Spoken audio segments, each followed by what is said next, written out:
welcome back to Talking Planning, and today I join you from on board Brisbane's first double-decker CityCat, Yoogera. It's pretty cool, I love it. It's a bit of a fresh morning, but I've got the ship to myself almost. There's like 3 other passengers and I'm pretty stoked. Coming up is a montage of a few cool features of this brand new ferry.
This has got to be the most iconic view, right?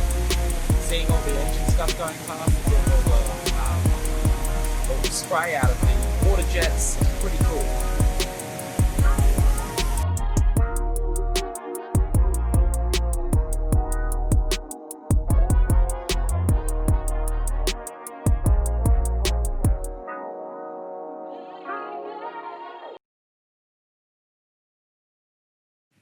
Now, Brisbane is planning to get 4 of these ferries, I believe, and this is the first of the 4, and I think they're delivering 1 or 2 a year coming forward, and from what I've seen so far, it's a pretty cool bit of kit, and I look forward to travelling on more of these.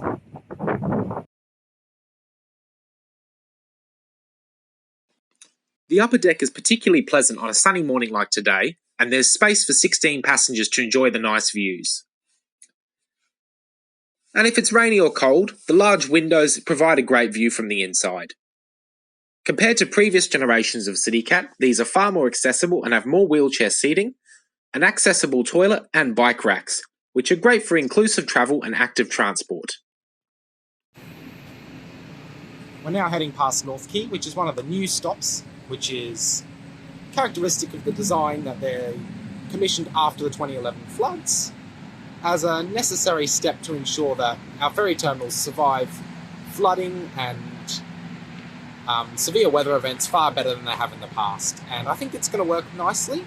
These ferry terminals are designed to actually cope with a Q100 flood level or higher.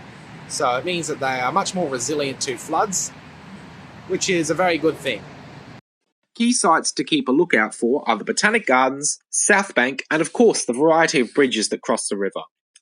These include the Captain Cook Bridge, Goodwill Bridge, Victoria Bridge, the William Jolly, the Go-Between Bridge, and the Merivale Bridge. Most of these are within just a few minutes of each other on the ferry. Oh, and I think I forgot one of them, the Kurilpa Bridge. I think everyone in Brisbane has an opinion on it. Some love it, some hate it, and me, well, I think it looks like they forgot to take off the scaffolding when they finished it. This is another one of the new terminal designs, Milton Ferry. And it also is designed to be rated to a Q100 flood level. Along this stretch of the river, the CityCat can really put the hammer down and travel at its full speed of 30 knots. And with the extra wind on the top deck, it feels really fast. Make sure you are holding on if you're on the top deck. It's certainly fast enough to blow your hair around. I can't keep it down. That's alright though. It's a good experience anyway. But you might want to sit inside if you've got longer hair and you don't want it to get messed up in the breeze.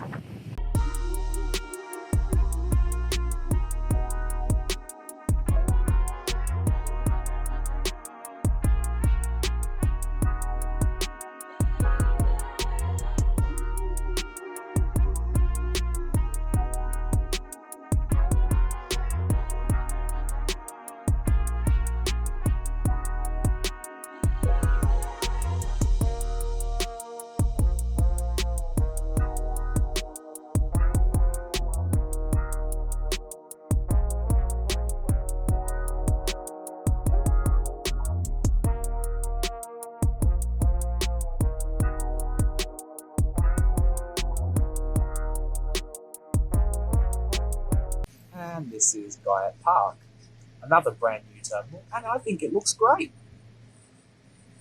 Perhaps one other thing that sets this ferry apart from some of the older ones is the fact that it has excellent wheelchair access, loads of space for wheelchairs, lots of flip-up seating, and it makes it a really nice, accessible product. Of course, it also has a very large bathroom, which is wheelchair accessible as well. So on that front, I think it's a great product that will really help make Brisbane's transport network just that bit more accessible, which is always a good thing. Great design in here as well.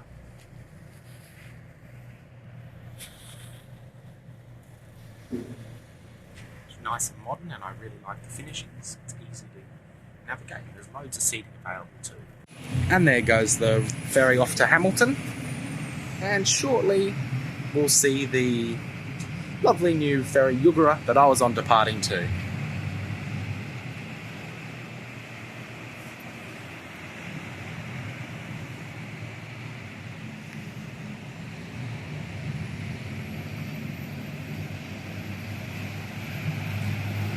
Cheers, Yoogera. It was a great journey, and I'll be back, and I'm keen to try the 5 or 6 other new ferries on their way too. Once again, thanks for joining me on Talking Planning, and I'll see you again soon.